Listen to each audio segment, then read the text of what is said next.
My hands keep fidgeting with the little trinket from beneath the table. 3 little balls attached to an irregular, flat little shape, loose enough that you can roll and twirl the spheres around, but not enough to remove them. The tiny object had no proper function whatsoever, other than keeping my hands busy, and in turn keeping me calmer. Or at least, I convinced myself it did. The Reverend places a tray with cookies and juice down and takes a seat across from me, the dark table standing between us, the smallest of barriers. My eyes keep flickering around and catching little details of the room. I gulp. "So," he says, flashing me a small smile, "what has been troubling you?" "Something is going around wearing my sister's skin." My sister Melody and I had always been very close. Despite the fact that we weren't twins, by some trick of genetics, we still looked uncannily alike. Up to the point where if we wore similar clothes, people would mistake us for one another. We liked the same kind of music, the same foods, the same games. My childhood was filled with the 2 of us running in the woods that faced the back of our house, climbing trees and chasing squirrels, giggling while the splotchy sunlight that flickered through the treetops painted us with a camo pattern. That changed around the time I was 13. During one of our outings, Melody fell off a tree. The branch she'd been hanging from broke, and then she slid to the ground, and then beyond it, when the soil gave in and she sunk into some large pothole that had been obscured by the tree roots. She screamed as she fell, her voice panicked and strange coming from the natural air pocket, and I screamed back as I flattened myself against the earth, trying to get her back. I tried to reach out, lying belly down and stretching my arms into the hole as far as I could reach. I could touch her with my fingertips, but not enough to get a grip on her and pull her out. I didn't really get to talk of it since then. I tried to, just once. My mother shushed me that it was fine. The scary part had ended, and what mattered was we were both home and fine, and just let it go.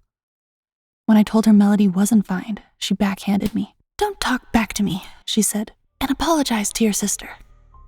I didn't mention it again. My sister changed since then. She liked things she used to hate. She hummed songs with strange words and claimed they were old favorites. And the biggest change of all, she hated mealtimes. Food was bland to her, and she hated it. Any food of any kind at all. Our parents said it was normal. She just didn't want to get fat, puberty and all that. That little age gap between us was finally showing its mark, and it was normal that Melody started having different interests and spending time with other people, while I stayed home with my trinkets and books. When she started setting her eyes on some edgy peeps around, it was normal. When she started coming home late, long after the sun went down and the streets were dark, it was normal. And when those people hadn't ever come back into their own homes the following morning, well, it was a tragedy, but that's all. There are evil people in the world, and those things happen when you live in a town such as ours. It was nothing to do with Melody. Our parents were just happy she came home. They never believed me when I said she didn't.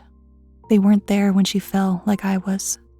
They didn't hear how her scream cut off when she landed, or the way she lied there limp and with limbs splayed out at odd angles.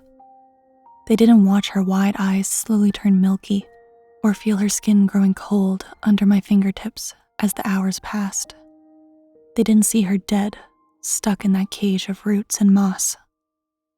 They also weren't there when I came home alone, or when hours later I saw the shadow of my sister shambling towards the porch, motion strange and rigid like a puppet with tangled strings.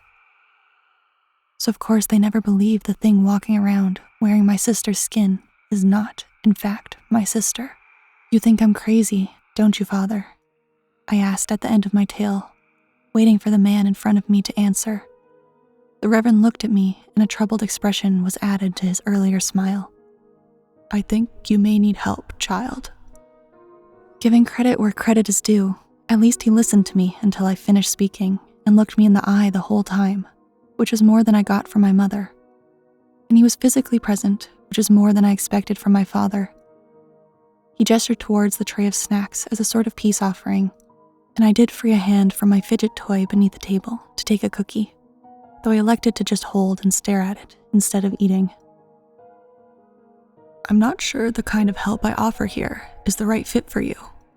If what you want is a warm room to spend the night and some supper, then yes, but you don't believe me, I stated. That part, however, is exactly as I expected from him. I shrugged. Poor little thing, so young and delusional. That's what you're thinking. Even if I told anyone else, they wouldn't believe me, I sigh. Just like the boy who escaped your basement. Who would believe him? The Reverend stiffened on his seat. I eyed the door behind him, the one that led to the front nave of the chapel, and that we had used to reach this room so that we could talk with more privacy.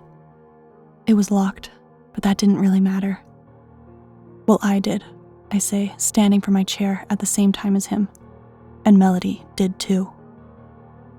And he didn't have any chance to get close to me before her hands grasped his shoulders from behind and her teeth sunk in. I elected to turn away from him instead of watching, placing my fidget toy back in my pocket and standing by the window, eyeing the cookie against the sunlight and trying to decide whether it was drugged or not. The gurgling noises at my back were ruining my appetite, though. As silent as Melody tends to be nowadays, her victims are not. I tossed the suspicious cookie aside. Anyway, if Melody is here, then the children must have fled already. The ones that could still move, at least. From there on, it was up to them to call their parents, or anyone else, and let the authorities find those who were still down there, be it to rescue or to bury.